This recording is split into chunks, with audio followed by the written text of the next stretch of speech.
Meus amigos, boa tarde a todos. Podemos começar. Hoje nós temos um convidado especial, o doutor Alexandre Busato, assessor jurídico do Sincades, que vem trazer um dos painéis, e a presidência da mesa está com o nosso amigo Sandoval, presidente da ADASP, a quem eu passo a palavra para a abertura oficial.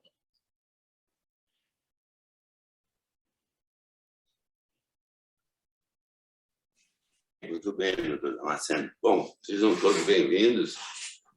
Fico feliz de ver esse pessoal. Nós mudamos o dia para terça-feira, parece que isso funcionou e deve funcionar daqui para frente. Sejam bem-vindos. A gente tem uma pauta interessante, sempre é interessante, né? Mas a DIFAL, Código de Defesa do Contribuinte, né? E isso, para nós, é do interesse muito grande, e a gente conta aí com a expertise e a dedicação do Dr. Damasceno acompanhando sempre esses temas, e tenho certeza que vamos ter uma ótima reunião. E temos o Dr. Alexandre junto da gente, e a gente vamos aproveitar isso aí, uma boa reunião, e vamos para frente, vamos nós. Ok, abertos os trabalhos, vamos dar aquele início oficial.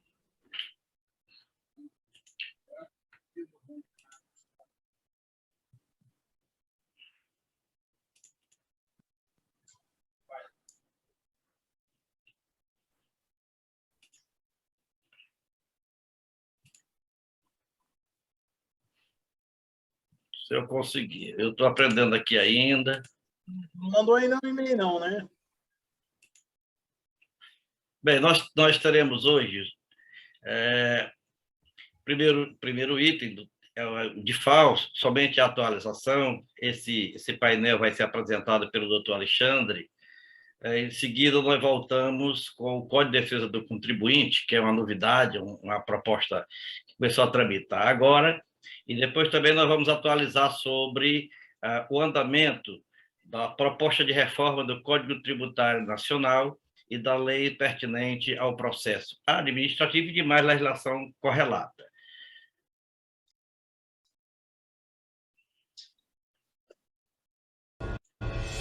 Existe no estado de São Paulo uma vibração que atrai pessoas de todas as partes do Brasil e do planeta, que escolhem a região para viver, concretizar sonhos pessoais e profissionais.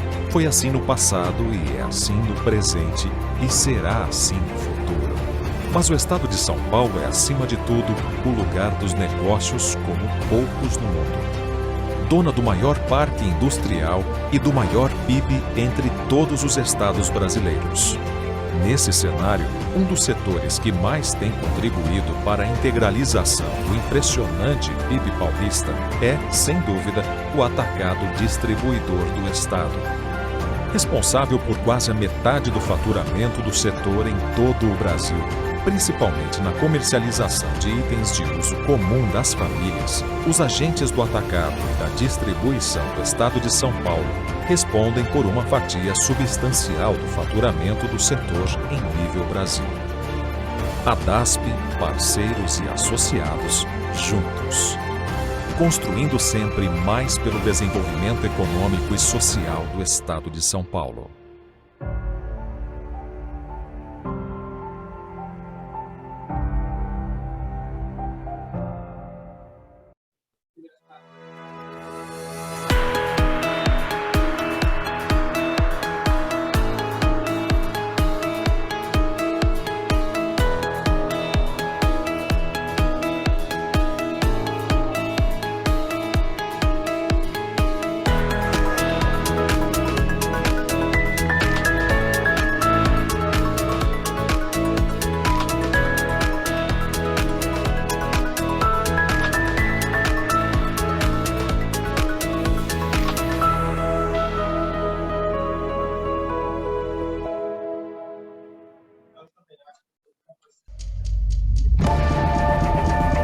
Localização estratégica onde tudo acontece no país. Investimento de mais de 50 milhões em inovação e tecnologia. impulso dos impactantes benefícios fiscais garantidos até 2032. Previsão de faturamento de mais de 72 bilhões de reais em 2021. Primeiro lugar no Brasil em absoluta eficiência da máquina pública. Mais de 2 milhões de metros quadrados de armazenagem e mais de 1 milhão em construção. Fortalecida pela atuante presença, força corporativa e incansável busca de soluções para o setor. O Sincades continuará lado a lado com seus associados, cada vez mais fortes. Sincades, lado a lado com o crescimento do Espírito Santo.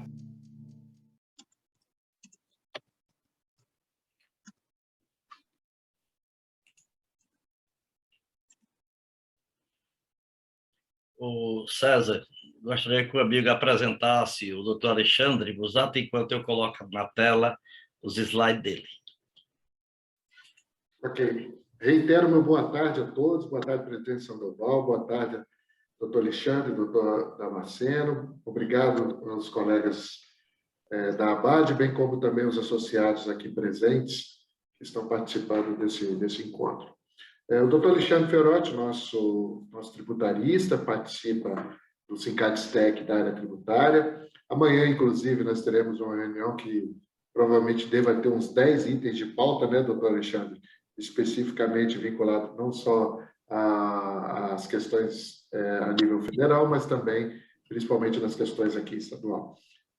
Mando um agradecimento e um abraço ao presidente Alberto, que está viajando, não está podendo participar aqui conosco, mas agradeço de coração, do Sandoval, Damasceno, o convite do Sincades estar fazendo parte desse seleto fórum e inaugurando a terça-feira desse fórum. Ficamos preocupados que o nosso é amanhã e reitero o convite, doutor Damasceno, se o senhor quiser participar amanhã, junto com o doutor Alexandre. O doutor Alexandre está conosco há alguns anos, advogado tributarista aqui do Espírito Santo, faz parte, além do Sincades, da CAPES e participa também junto à Abras. Obrigado, doutor Alexandre, mais uma vez, por aceitar o convite conosco aqui e fique à vontade de estar aí contribuindo junto com o doutor Damasceno nesse fórum agora. Um abraço a todos. Obrigado, César, doutor Alexandre. Vocês estão vendo os slides? O slide do Sincades? Sim. Ok. Doutor Alexandre, tem a palavra hoje.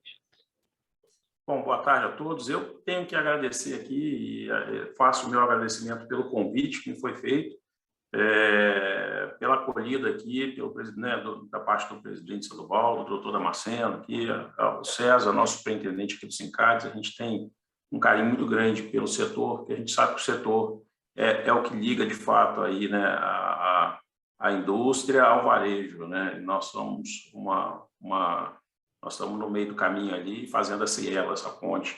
E é um setor que a gente tem um carinho muito grande. Eu gosto muito de trabalhar com os atacadistas. E esse é um tema que, assim, tudo que diz respeito a ICMS me agrada demais. Eu adoro estudar ICMS e é um tributo que me instiga muito a falar sobre ele. E o DIFAL, a gente está aí no momento importante, né? Nós estamos aí com a situação, e aí, está valendo, não está valendo? Liminares concedidas, liminares revogadas, o que o contribuinte faz? Entra com a ação, não entra com a ação?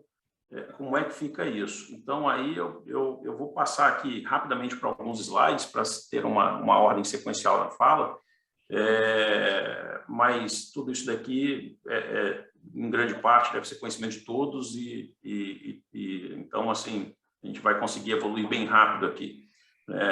Todos estão cientes de que o STF decidiu, na ADI 5469, pela inconstitucionalidade das cláusulas do convênio 93/2015, que regulamentou o DIFAL, que foi instituído pela emenda constitucional, 87/93 de 2015, e a gente sabe que essa decisão do STF foi modulada, né, para que seus efeitos só vingassem a partir de janeiro de 2022 e tivessem os estados aí o tempo suficiente para se mobilizar junto aos parlamentares, né, para aprovar a lei complementar necessária para que então pudesse ser cobrado validamente o default, né. Nós tivemos a sanção presidencial do PLP 32, somente no dia 4/1/2022, tendo sido publicada a lei complementar no dia 5/1/2022, e ficou aquela discussão, está valendo ou não está valendo? Temos que respeitar o princípio da anterioridade anual ou o princípio da anualidade. Eu já ouvi muita gente falando do princípio da anterioridade nonagesimal, primeiro dia do terceiro mês subsequente ao dia da criação do portal do DIFAL, ou está valendo imediatamente, o que fica, né? Se puder passar para o próximo slide, doutor Sandoval, por favor. Vai ser o Damasceno mesmo. Tá, então tá. Se puder passar então aí, ótimo. Pronto. Bom, muito claramente, meus prezados, a Constituição ela traz lá o princípio da anterioridade anual, previsto no inciso 3, letra B da Constituição, e o princípio da anterioridade nonagesimal, previsto na letra C do inciso 3. Né? Então, é vedado à União, Estados e Municípios cobrar tributo no mesmo exercício financeiro em que haja sido publicada a lei que os instituiu ou aumentou, e antes de decorrido 90 dias, a data em que tenha sido publicada a lei que os instituiu ou aumentou, observado, então, o princípio da anterioridade anual ali. Então, nós temos essa regra básica que está prevista na Constituição, que se aplica ao ICMS. Agora, a questão que fica é, o que veio na Lei Complementar 190 foi a instituição de um novo tributo ou o aumento de um tributo já existente? E aí estaria a lei sujeita ao princípio da anterioridade anual ou não? Né? Vai passar para o próximo slide? Doutor Sandoval aí. Ótimo. Muito claramente, para quem entende que sim, que houve a instituição de um novo tributo ou o aumento do ICMS, quem entende que sim, então, entende pelo princípio da anterioridade anual. Quem entende que não, afasta-se do princípio da anterioridade anual, e aí nós temos duas consequências. Porque se a gente não aplica a anterioridade anual, não há tributo novo, nem aumento do tributo antigo, nós temos duas posições. Bom, passa a valer a data do primeiro dia. Para ver se a gente tem algum retorno deles. Eles estão com o pedido da garagem? Eu pediria, mas só que ela perguntou, eu falei, olha, tem que... Eu pediria que quem tivesse com o microfone ligado, que desligasse, por favor. É micharia, não dá nem R$100. Bota aí. Fecha aí, doutor Damasceno. Estou procurando aqui. R$100 você não tem costume de atrasar, essas notas é aquelas de depósito que você pediu para fazer. Sabia que ia dar problema. Sim, Matheus. Leonardo, aqui, Leonardo. Foi. Viu? Será que tá lá? Leonardo, fecha o microfone. Cor feia, né? Uma cor feia, né? Pronto. Melhorou agora? Pronto. Vamos lá. Bom, mas então, para quem fica com o entendimento de que não há criação de tributo novo e nem aumento do ICMS, e que, portanto, não se aplica o princípio da anterioridade anual, nós temos, então, duas possíveis datas ainda, né? Porque a data do primeiro dia do terceiro mês subsequente ao da disponibilização do portal do DIFAL, conforme estava previsto na lei complementar 190, que fala que essa lei entrará em vigor nessa data, no primeiro dia do terceiro mês subsequente ao da disponibilização do portal do DIFAL, ou a data imediatamente seguinte à simples publicação da lei complementar 190. Né? Nós temos essa ainda... Então, nós temos três possíveis datas. Tá? No próximo slide aí, doutor Damasceno, se puder passar, por favor.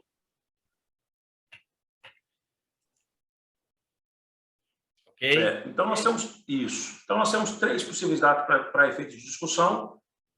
No 2023, para quem entende pelo princípio da anterioridade anual, primeiro dia do terceiro mês subsequente ao da disponibilização do portal do DIFAL, que aí, neste caso, nós estaríamos falando em 1º de abril de 2022. Por quê? Porque o portal, apesar de ter sido criado ao final de dezembro de 2021, lá para o dia 26 ou 27 ele já estava no ar, como a Lei Complementar 190 foi publicada só no início de janeiro, então o portal só ficou completo com a disponibilização da legislação completa em janeiro. Então, o primeiro dia do terceiro mês subsequente é 1º de abril, né? E a terceira data, que seria aí alguns estados defendendo que o DIFAL pode ser cobrado imediatamente, então, somente com a publicação da Lei Complementar 190, porque não houve, não teria havido nada de novo, não teria havido aumento algum, não teria razão de se esperar a cobrança, já era velho conhecido, né? O próximo slide, por favor. Olha, os senhores veem aí que o Comitê Nacional dos Secretários de Fazenda dos Estados e do Distrito Federal, através do seu presidente, ele declarou ali que o entendimento deles de que seria devido imediatamente, não há criação de tributo novo, o DIFAL é uma mera regra de repartição do tributo e, como tal, seria inaplicável o princípio da anterioridade anual e até chegam a afirmar que seria cobrado, que seria passível de ser cobrado imediatamente, tão logo publicada a lei, né? Então, desde janeiro. Um próximo slide, por favor. No Espírito Santo, aqui, que é o nosso estado, nós não tivemos uma manifestação oficial, mas no site da Secretaria da Fazenda nós temos o setor de orientação tributária, em que a gente pode fazer perguntas lá. Não são consultas tributárias que vinculam, né? São aquelas consultas rápidas ali, e circulou aqui largamente print de consultas, dessa consulta que foi feita ao setor de orientação tributária, em que o contribuinte perguntou: e aí, quando é que vai valer? E a pessoa aqui da Secretaria da Fazenda que respondeu, pelo Espírito Santo, disse que, olha, é norma de mera repartição de receita e seus efeitos são imediatos, a vigência da lei. Próximo slide, por favor. Aí nós temos o Rio Grande do Norte. O Rio Grande do Norte tinha publicado, no dia 6 de janeiro, essa matéria ali no site da Secretaria de Tributação, falando em 1º de março de 2022, conforme prevê lá o artigo 24 da lei complementar, que seria aquele 1º dia do terceiro mês subsequente, só que eles reconheceram que fizeram uma continha errada ali, em função do que eles retificaram essa informação, e no próximo slide os senhores verão que eles alteraram essa data para 1º de abril de 2022. Tá? Então, foi corrigida essa informação desde o dia 12/1, consta lá a cobrança a partir do dia 1º de abril de 2022. Um próximo slide, por gentileza. Nós temos aí o portal também da Cefaz do Ceará, falando também em 1º dia do terceiro mês subsequente ao da disponibilização do portal. Então, cobrança agora, a partir de 1º de abril. Um próximo slide, por favor. Nós temos notícias do Judiciário, muitas notícias, muitos contribuintes que obtiveram liminares para cobrança só a partir de 2023. Tá aí, não trouxe muita coisa, só notícia rápida aí, para os senhores verem. Próximo slide. Aqui no Espírito Santo nós tínhamos, inclusive, liminares concedidas, uma, inclusive, muito interessante, em que o juiz falou: olha, não basta tão somente falar em cobrança a partir do ano que vem, de 2023, não, com base na lei complementar. Além da lei complementar 190, tem que vir a lei estadual para regulamentar a lei complementar 190, e aí sim, observando-se o princípio da anterioridade anual, a partir da data da publicação da lei do Estado do Espírito Santo, que vier a regulamentar 190, a lei complementar 190. Uma visão interessantíssima, mas, como os senhores verão no próximo slide, Tribunal de Justiça do Espírito Santo, no mês passado, derrubou todas as liminares que tinham sido concedidas, eram 31 liminares até então. O presidente do tribunal aqui, o desembargador Fábio Klein, entendendo que trata-se de uma regra, o DIFAL trata-se de uma regra de mera repartição de receita, não seria um tributo novo, nem estaria aumentando o tributo antigo, não haveria razão, então, de se aplicar o princípio da anterioridade anual. Está aqui essa decisão do mês passado, e desde então não se tem notícia de que outras decisões tenham sido proferidas no Espírito Santo a favor de contribuintes. Então, próximo slide, por favor. Nós temos ainda a ação da ABIMAC, que está lá no STF, pedindo, inclusive com pedido desde janeiro, com pedido de liminar, para que o STF se pronuncie sobre o tema, e o STF ainda não se pronunciou, já poderia ter dado uma decisão a respeito do assunto, seja o que a gente costuma dizer, né, doutor Damasceno, pior do que a gente ter um não é não ter resposta, né? Quando nós temos uma resposta que não nos agrada, é ruim, mas pior do que isso é não ter resposta alguma. E essa postura do STF de se manter, de não ter dado uma resposta ainda, gera esse tipo de insegurança aos contribuintes. E essa corrida ao judiciário com decisões conflitantes em primeira instância, nos tribunais estaduais, esse tipo de coisa. É muito complicado. Um próximo slide, por favor. Nós temos aí a notícia também de que o próprio Estado do Alagoas também entrou com uma ação direta de inconstitucionalidade no STF para pedir a aplicação imediata lá por força de liminar, né? E o STF, assim como na ação da ABIMAC, não decidiu até agora. Tá? Um próximo slide. Nós temos aí as alternativas para os contribuintes. Rapidamente, o que a gente diz? Contribuinte, não tem muito para onde correr. Ou paga o DIFAL, conforme o entendimento dos estados, e aí nós já estamos em abril. E se antes havia dúvida entre aplicação imediata ou 1º de abril entre os estados, hoje não tem mais dúvida. Abril, para todos os estados, já está valendo. Todos os estados entendem que a partir de abril tem vigência, está valendo a regra, tem que ser recolhido DIFAL. E nenhum estado vai aceitar DIFAL só para 2023. Tá? Então, a primeira alternativa para o contribuinte é paga o DIFAL. Segunda alternativa para o contribuinte é o contribuinte que não quer pagar, não paga, se sujeita a uma autuação fiscal, tem mercadoria retida, imposto de fiscalização. Eu tive notícia recente de contribuinte que estava tendo mercadoria retida lá, entende? Ou ainda uma terceira via, que vai discutir judicialmente o DIFAL por mediação própria, né? Seja ação comum, mandado de segurança, tentando obter uma liminar ou depositando em juízo o valor de DIFAL. Né? Próximo slide, por favor, doutor. Nesse caso, na hipótese de adoção de medida judicial, o que a gente tem que ser muito claro, que tem que ficar muito claro para todos, é que o ajuizamento tem que ser feito em cada unidade para onde eu faço a venda. Se eu quero entrar com uma ação, eu estou no Espírito Santo, estou vendendo para o Brasil todo, eu vou ter que entrar com uma ação em cada unidade da federação, e mais no Distrito Federal, se eu estiver vendo para lá também, para discutir. É trabalhoso isso, não é muito simples, né? Pode pedir liminar para simplesmente deixar de pagar? Pode. Agora, qual é o efeito se caso essa liminar seja cassada? Eu vou ter que pagar isso daí lá na frente e vou ter que suportar o ônus disso.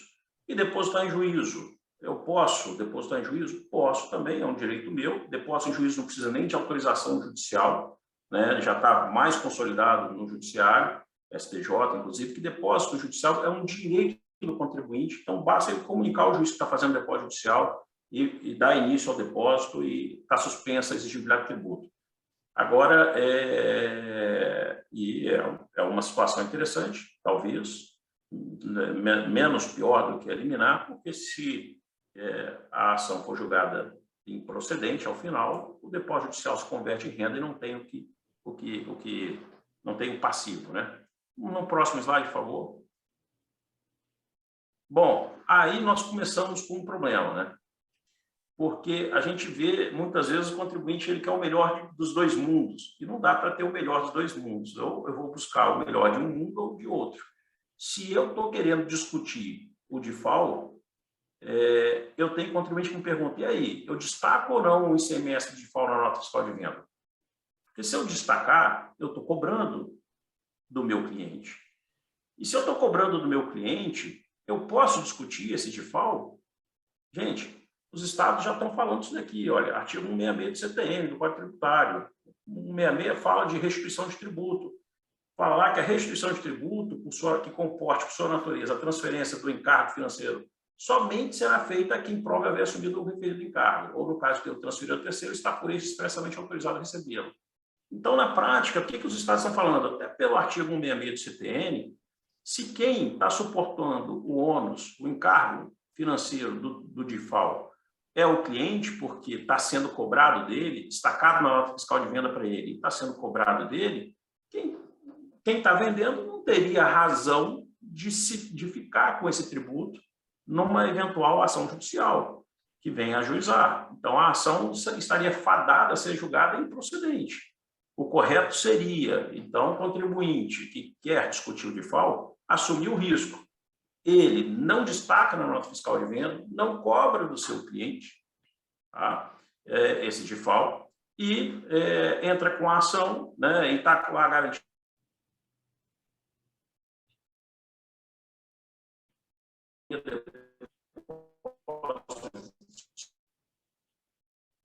ou liminar, mas a ação, o que vai acontecer? O contribuinte que entrei com essa ação, vou assumir o ônus disso, porque eu não paguei, eu não repassei o DIFAL na nota fiscal, eu não cobrei isso do meu cliente, então eu assumo o risco, né?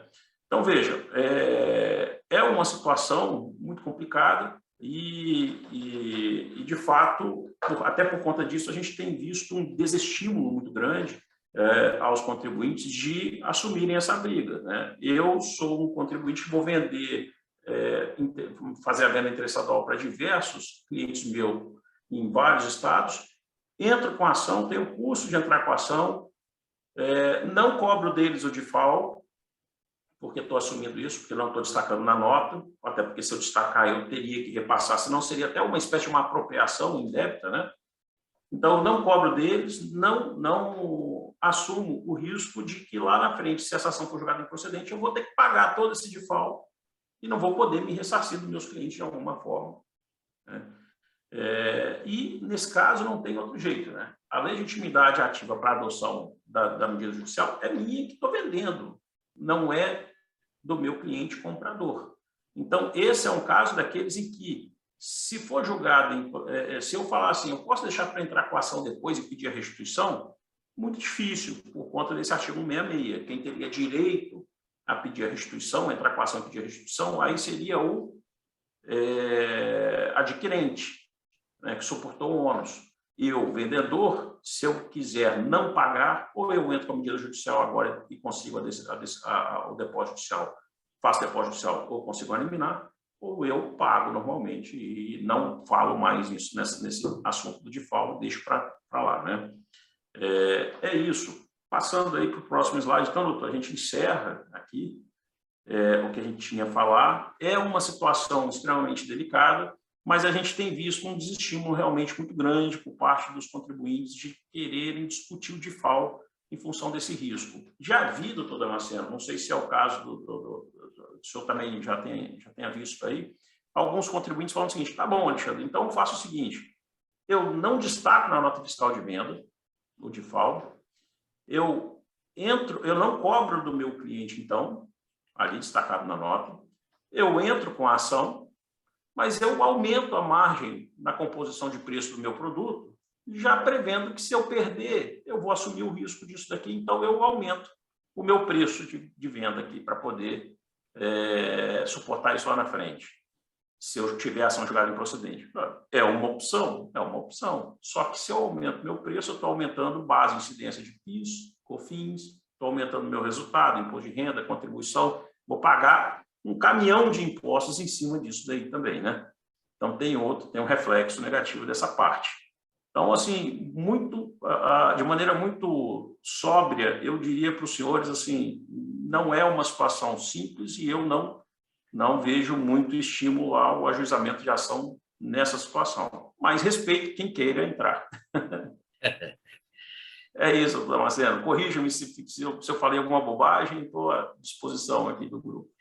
Em absoluto, doutor Alexandre. Muito obrigado pela sua exposição. E é essa, perante a lei, perante o entendimento, é isso mesmo.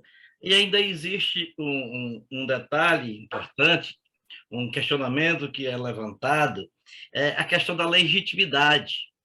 Se vai dentro da tese jurídica de que não se cria um novo imposto, não está se aumentando carga tributária, está somente se regulamentando a divisão da receita, é questão entre as unidades federativas e não entre consumidor e fornecedor. Então, ainda tem esse detalhe de se levantar numa ação a legitimidade da empresa questionar o pagamento de um dever, o cumprimento de um dever, porque o entendimento de que joga por terra a aplicação do princípio da anterioridade, a aplicação do princípio da noventena, porque não se está criando novo tributo e nem uma lei está criando, aumentando nada. Então, se isto for aplicado, obrigatoriamente tem que retirar a legitimidade do fornecedor e a legitimidade do consumidor na questão. A questão vai passar a ser entre unidade federativa do remetente e unidade federativa de destino. O dinheiro ficaria na origem, como era até 2015, ou o dinheiro vai partilhado para o destino, como passou, então, até 2019. A partir de 2009 ficou 100%. Então, ainda tem mais esse questionamento, doutor Alexandre, a ser levantado, que traz a insegurança e que aconselha, por questão de segurança jurídica, que o contribuinte siga a norma e passe a pagar o imposto normalmente a partir do dia 1º de abril, que é o que dá mais segurança.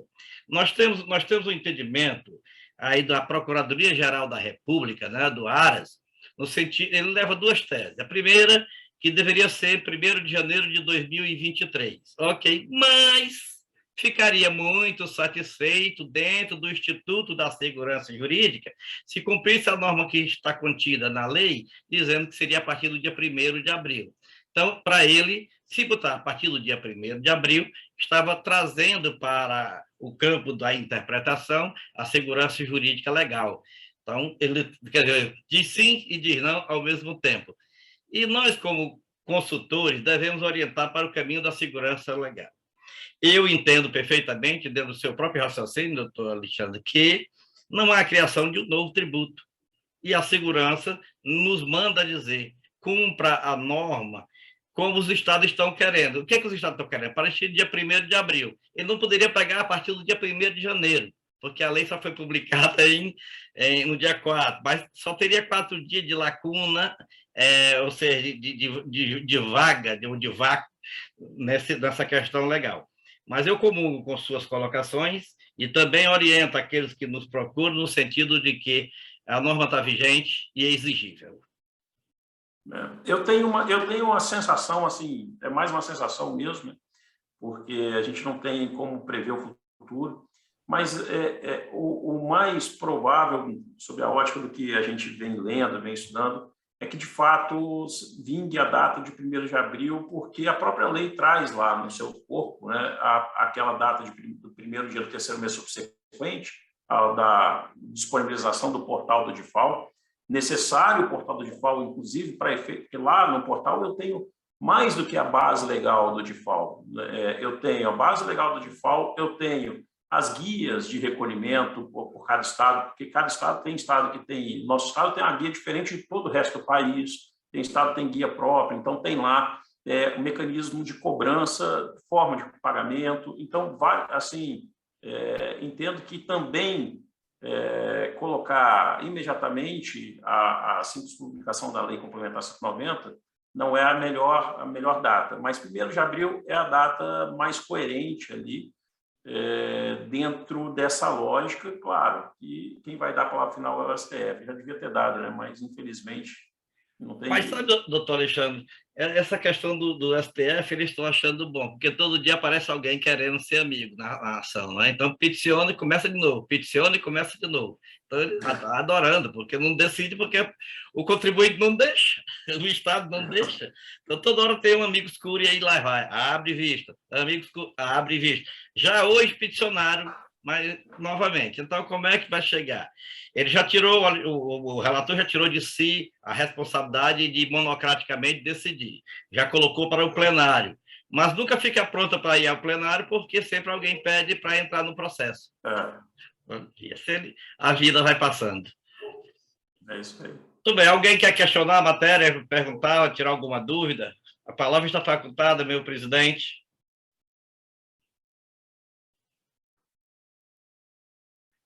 Eu tenho que agradecer você e doutor Alexandre por essas com relação ao procedimento de cada contribuinte, né? Então, é muito importante ouvir várias cabeças, várias autoridades e as pessoas que entendem, que lidam com isso, é importante, porque ficar fora, né, da lei significa pena de morte lá na frente, né? Se você não recolher isso, vai ter que recolher, não recolheu, você gasta esse dinheiro e a companhia depois não tem dinheiro para repor, né? É simples, porque o valor é muito alto, principalmente para venda a consumidor, não contribuinte, né? Então, principalmente não, nesse caso é a venda a consumidor, não contribuinte.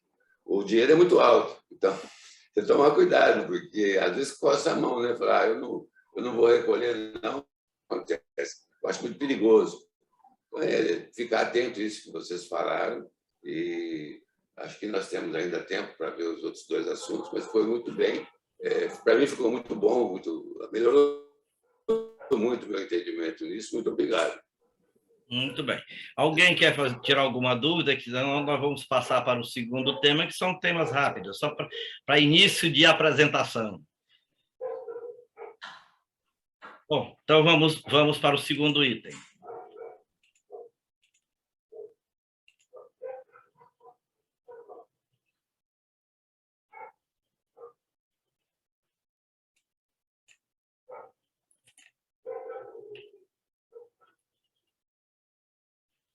Código de Defesa do Contribuinte. Federal, estadual, distrital e municipal. Isso é um projeto novo, é um projeto de lei complementar, o número 17, vem do Espírito Santo, o César.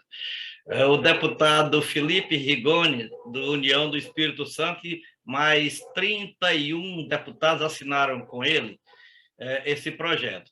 Mas é bom que nós digamos que já existem em torno de 10 Códigos de Defesa do Contribuinte espalhados pelos estados do Brasil, inclusive o do Ceará, a iniciativa foi de nossa autoria, que se transformou numa lei complementar e criou-se um Conselho de Defesa do Contribuinte com presidência alternada entre fisco e representante dos contribuintes, e no primeiro período de 2 anos foi presidido pela secretária da Fazenda, a Fernanda Pacobaíba, e eu fui o vice dela. E no segundo período, de abril do ano passado a abril do próximo ano, a presidência está na minha pessoa, eu sou o presidente desse conselho. São as normas que estão colocadas pelos autores desse projeto são semelhantes, e a finalidade realmente é diminuir a assimetria que existe entre os contribuintes e o fisco, ou seja, a diferença que existe de direitos e deveres, que o fisco é mais forte em relação ao contribuinte. A ementa do Código é isso aí, institui um Código de Defesa dos Contribuintes com regras gerais sobre os direitos e garantias do contribuinte e deveres da Fazenda Pública, da União, Estado, Distrito Federal e municípios. Um detalhe importante é que nós não podemos esquecer, num código dessa natureza, também os deveres dos contribuintes. Então, nós temos que ter direitos e deveres dos contribuintes, direitos e deveres da Fazenda, porque é uma moeda de duas faces. Não podemos pensar só nos direitos dos contribuintes e dever da Fazenda, né? Então, nós temos que pensar nisso aí também. Aí, eu compilei alguns dos direitos que já vem expresso na proposta. Acesso facilitado ao superior hierárquico da repartição fazendária em que estiver em curso o seu atendimento.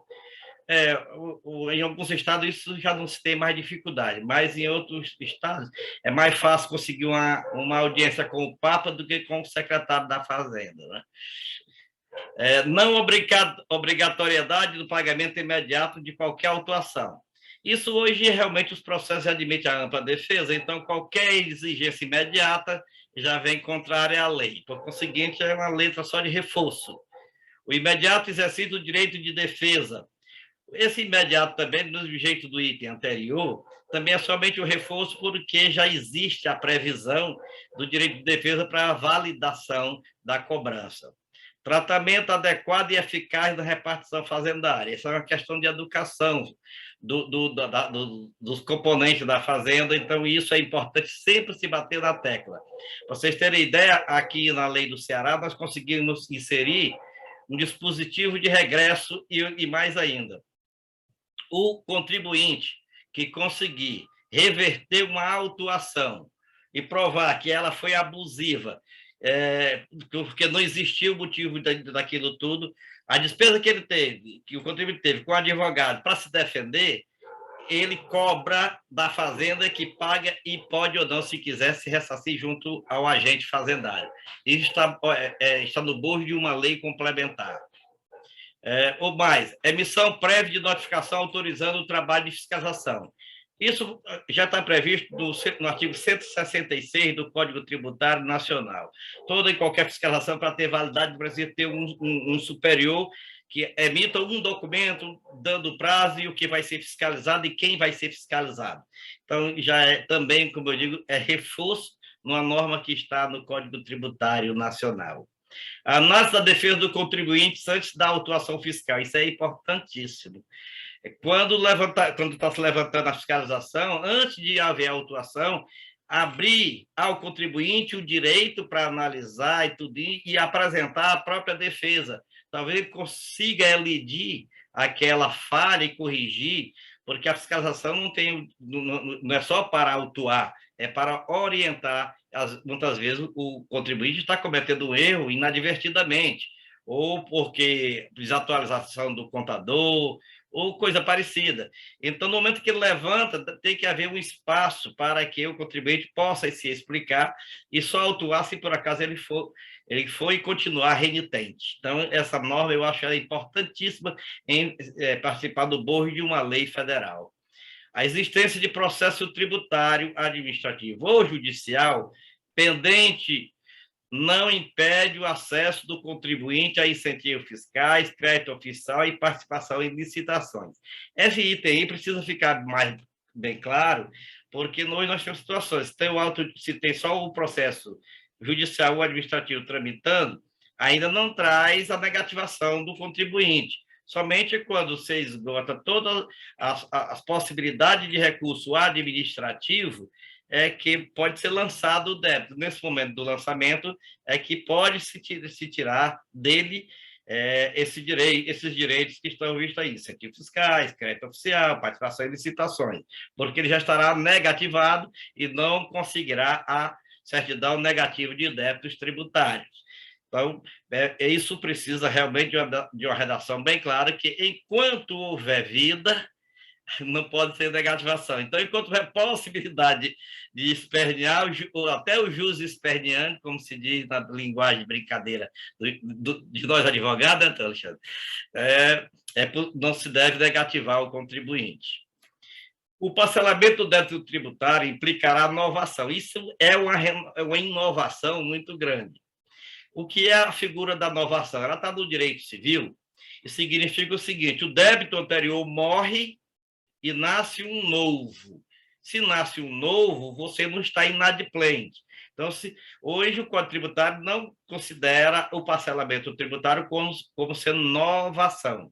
É tanto que, se você não pagar o parcelamento, a situação volta como estava antes e você perde todos os direitos. A novação não, mata o passado e nasce um débito novo. Só pode se pensar da inovação para frente. Portanto, isso é um avanço muito grande, trazer para o direito tributário norma do direito civil que facilita a vida do contribuinte. Só tem um detalhe, aqueles contribuintes que gostam de fazer parcelamento para não pagar, só vai ter alguma regra nesse sentido. Aqueles que vivem parcelando e não pagando, eles possivelmente terão uma norma aí que não permita a inovação, ou que não permita o reparcelamento. O mero pertencimento ao mesmo grupo econômico não enseja a solidariedade tributária do contribuinte. Também é muito importante para a separação das obrigações dos CNPJs. Muitas vezes você tem um grupo de empresas de ramos diferentes, o débito de um é encaminhado para o débito para o CNPJ do outro, por considerar a solidariedade entre os CNPJ por ligação de um CPF ao qualquer. Às vezes o CPF é de um sócio cotista que não tem relação nenhuma com a administração e, mesmo assim, ainda vem a solidariedade da obrigação tributária. Então, essa norma eu considero de muita importância. Veda a caracterização da confusão patrimonial por presunção. O que é isso?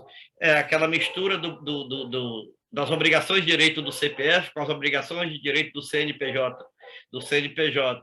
E só porque tem uma conta, às vezes do CPF paga no caixa do CNPJ, o debitado na conta bancária, automaticamente já há a presunção de confusão patrimonial, misturando o patrimônio do CPF com o patrimônio do CNPJ para a exigência do pagamento. Então, é preciso que haja a instauração de um procedimento administrativo ou judicial para que haja perfeita caracterização da confusão patrimonial. Outra norma esclarecedora e que fortalece a relação fisco-contribuinte.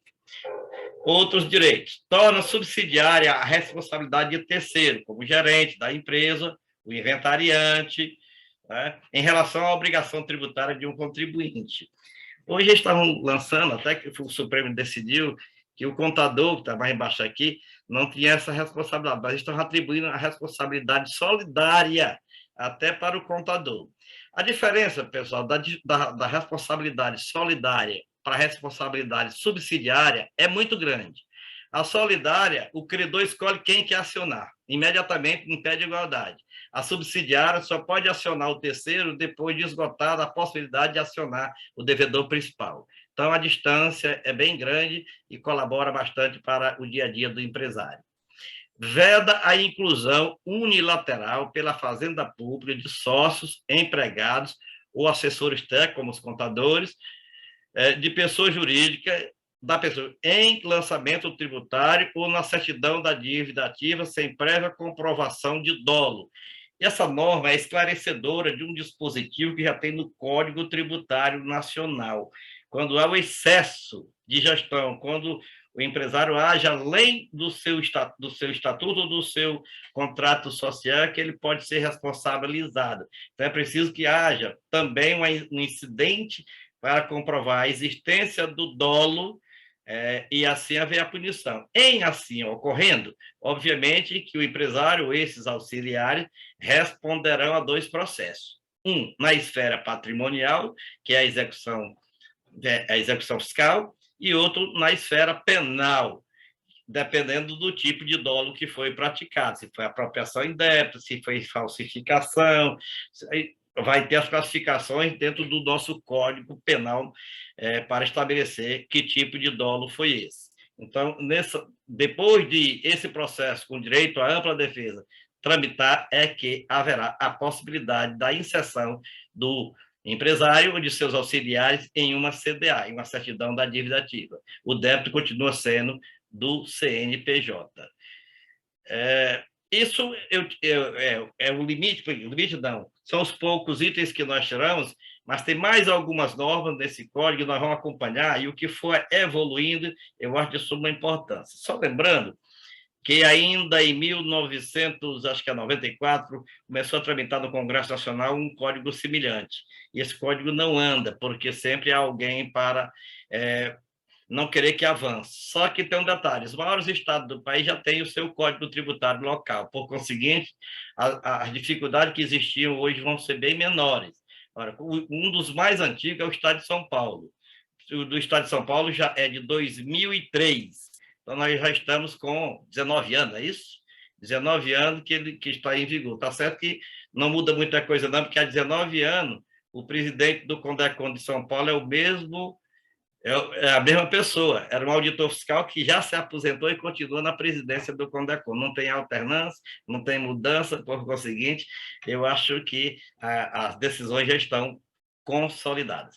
O que implica nisso aí? A criação de um órgão administrativo paritário para analisar e propor a melhoria da legislação tributária nacional. Lembre-se que no nosso encontro passado eu falei de uma comissão de juristas que foi instalada pelo Senado Federal, Congresso Nacional e pelo Supremo Tribunal Federal para a revisão do Código Tributário Nacional e revisão da legislação pertinente ao processo administrativo, inclusive o de custas, unificando no Brasil todo. Essa comissão, ela se reuniu pela terceira vez hoje. Para vocês terem ideia, que reunião rápida. A reunião levou 3 minutos e 53 segundos, do começo ao fim. Foi a reunião VAPT e VUPT, como se diz, né? Presidida pela ministra Regina Helena Costa, do STJ. Para que foi a reunião de hoje? A terceira. A primeira reunião foi para a instalação. A segunda reunião foi para ouvir propostas de juristas. A terceira reunião, que foi a de hoje, foi para a nomeação e posse de relator e presidente de subcomissões. Então, foram criadas 2 subcomissões e o presidente e relatores são o jurista Marcos Lívio Gomes, para a área tributária, e Walter, esse nomezinho eu não sei nem pronunciar, de Araújo, na área administrativa. Um vai trabalhar com as normas que exigem lei complementar e a outra vai trabalhar com normas que exigem lei ordinária. Então, no final, eles vão juntar e fazer um projeto de lei unificado para começar a tramitar no Senado Federal. Previsão de entrega do projeto, início do mês de junho. Prazo limite para eles é o final de maio. Então, em junho, esse projeto tem que começar a tramitar no Congresso Nacional. Nós, que somos tributaristas, estamos aplaudindo a iniciativa, porque nós estamos com um código vetusto, uma lei vetusta, umas responsabilizações totalmente fora de órbita. E essa proposta, que nós comentamos agora há pouco, quando diz respeito às obrigações e ao processo na área administrativa, vem ao encontro do trabalho dessa comissão. Por conseguinte, acho que deve caminhar junto. É isto, por enquanto, que nós temos. Vamos parar por aqui e vamos abrir para os debates. Só corri um pouquinho para poder trazer toda a matéria assim, en passant. Presidente. Parabéns, Anitta. Com boas novas para as empresas. Uma coisa dessa passando aí, entrando em junho, para votação e votada de acordo com as premissas que o senhor delineou, é uma coisa muito boa, porque a gente sabe o que acontece com relação a essa truculência vetusta, né, do Estado em cima dos contribuintes. E isso é muito bom. Isso é muito bom para vocês fazerem os vossos comentários. Doutor Alexandre, por favor.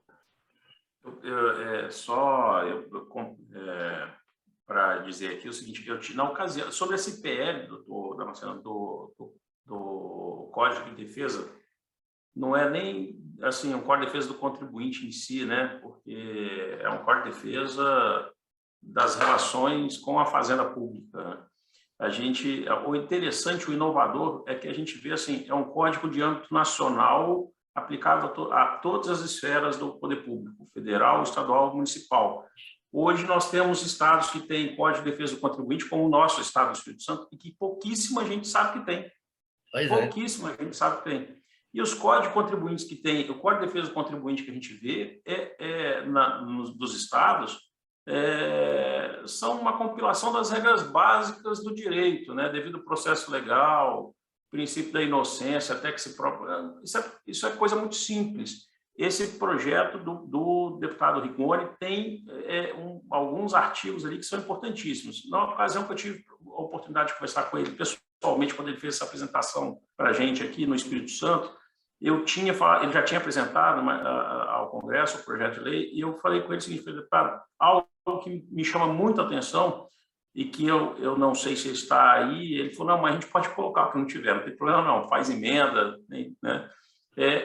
A necessidade de impor ao Estado o justo tratamento ao contribuinte, porque muitas vezes, no determinar a apuração de determinado tributo. Imagine bem o seguinte: é muito comum no ICMS a gente ter o contribuinte errar uma alíquota, e aí eu compro um produto, me credito, o meu fornecedor, indústria, mandou com uma alíquota errada, eu me credito a mais. Eu me creditei a mais. O Estado vem e fala assim, me autua, glosa parte do crédito, que eu paguei por ele, né? Mas ele glosa e ele esquece, convenientemente, os estados todos agem assim, se eu não me engano, pelo menos nosso estado esquece aqui, convenientemente, de que eu revendi esse produto com a alíquota majorada, errada. Aí ele me força a ir lá pedir uma restituição que não virá, ou se virar com 5 anos, 10 anos, 15 anos.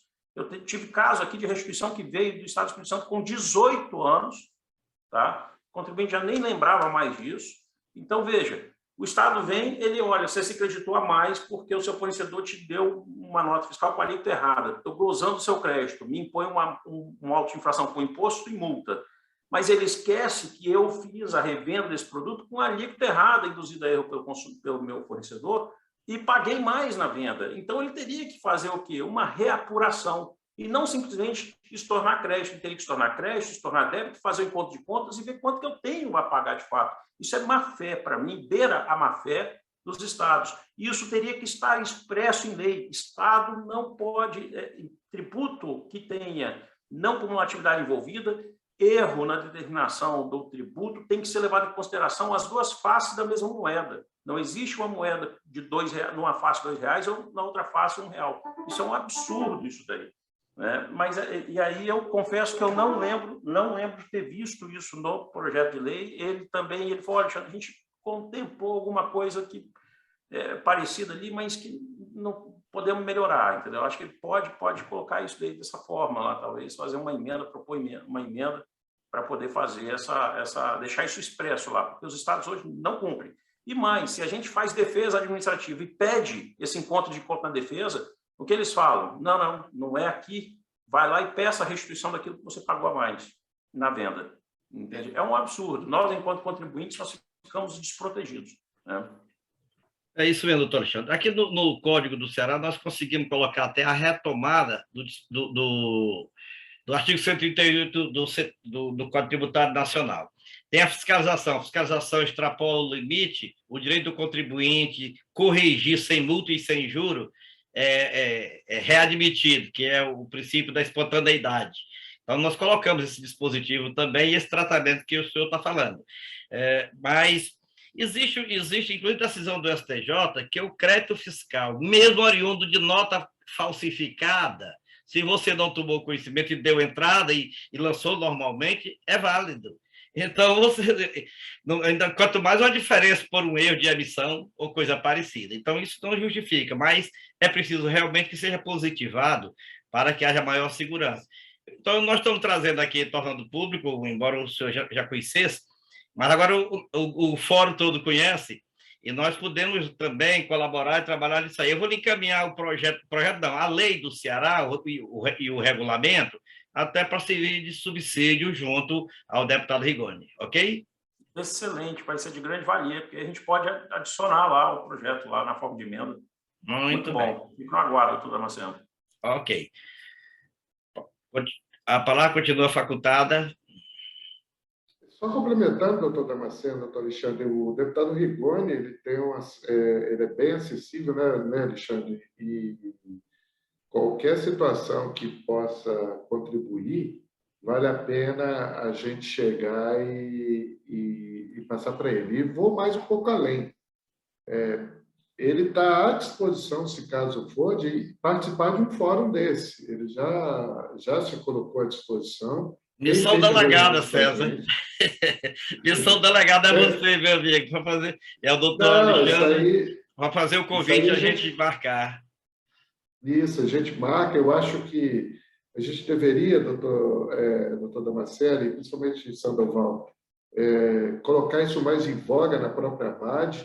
Eu não sei, Alexandre, se você já discutiu isso na UMEX, lá via Abras, mas o importante é a gente colocar isso. A gente sabe que tem um outro fórum da ABAD, que tem as pautas específicas deles, e também tem o fórum da própria UMEX, mas esse fórum aqui também a gente pode utilizar para esse fim, tá? Então, fique à vontade e para a gente chegar e tentar ampliar isso daí. A gente pode até, inclusive, se me permitir, Alexandre, dando a ideia, no fórum mesmo do próprio SINCADES, fazemos juntos com os associados aqui, igual você vai ter amanhã, colocar essa discussão e colocar também o próprio deputado Rigoni participar. E aí a gente fazer os fóruns juntos, tá, doutor Damasceno? Tá, Sandoval? Obviamente com a participação do Paraná, o Marcelo está sempre presente, o Rio de Janeiro também está sempre presente. Então, esse é o momento de juntar forças. Por quê? Porque é um projeto interessante, ele já falou com a gente indiretamente, a gente está aguardando alguns posicionamentos para que a gente possa ampliar esse debate. Eu acho que, como puxou o doutor Damasceno, Alexandre, a gente pode chegar e tratar isso com mais propriedade com o deputado Rigoni.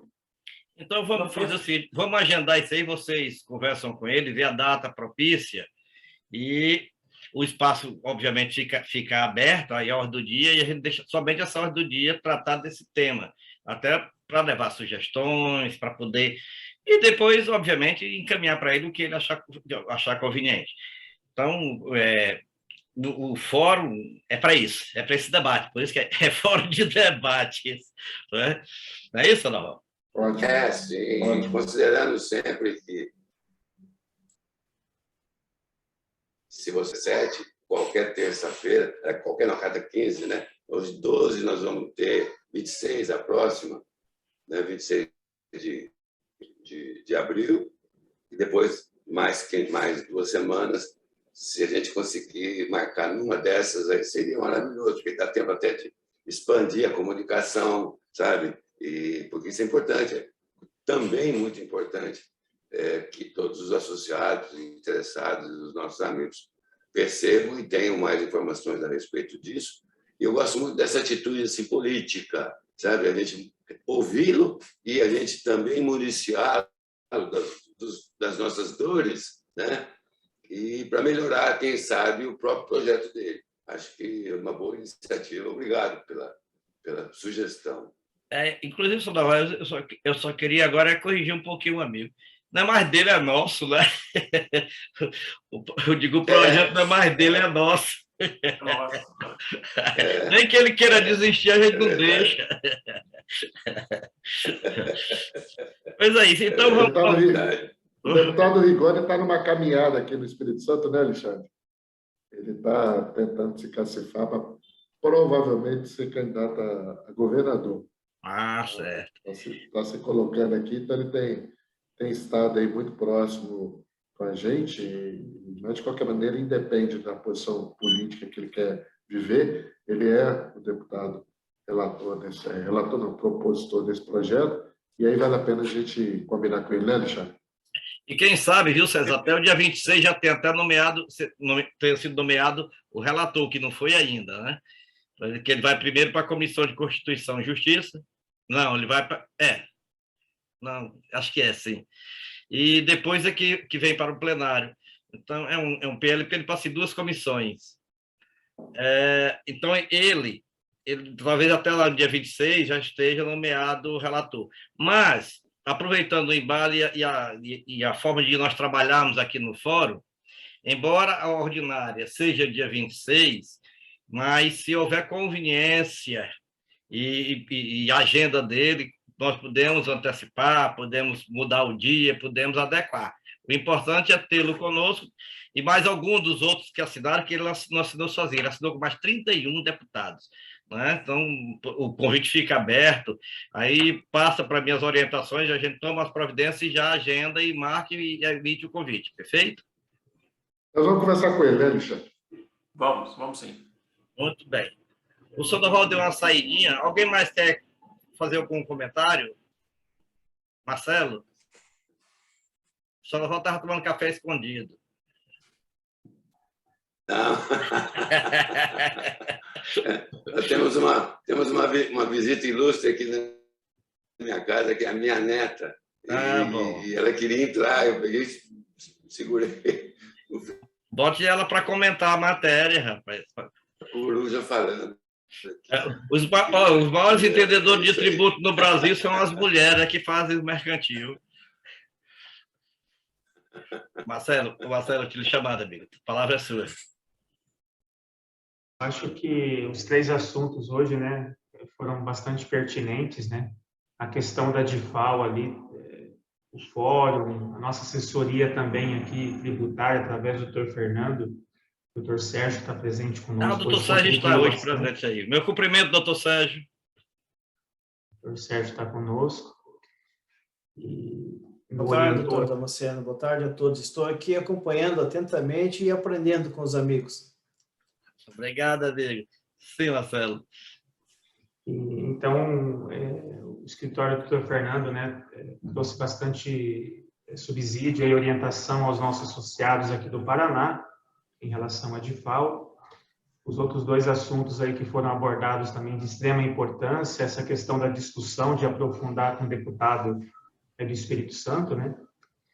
E estamos aqui para somar junto aí com as outras filiadas da ABAD, as próximas ações aí, né, doutor Damasceno? Muito bem, meu amigo. Doutor Sérgio, alguma mensagem, meu amigo? Não, já acho que o assunto, como sempre, foi muito bem abordado e é sempre importante esse compartilhamento de informações, de atualizações, essa questão do código, sempre muito interessante que as entidades estejam mobilizadas, né, para defender os seus interesses nessas iniciativas. Então, foi tudo muito bem exposto, não tenho nada a acrescentar, só cumprimentá-los. Muito obrigado, mas tenham uma feliz semana. Sandoval, muito obrigado, pessoal. Até a próxima encontro. Eu passo a palavra para o nosso presidente para o encerramento. Muito obrigado a vocês todos. Foi muito bom, muito produtivo, muito proveitoso, e a gente sai com algumas outras expectativas aí de direcionar as nossas aflições para as autoridades. Eu acho que foi muito produtivo.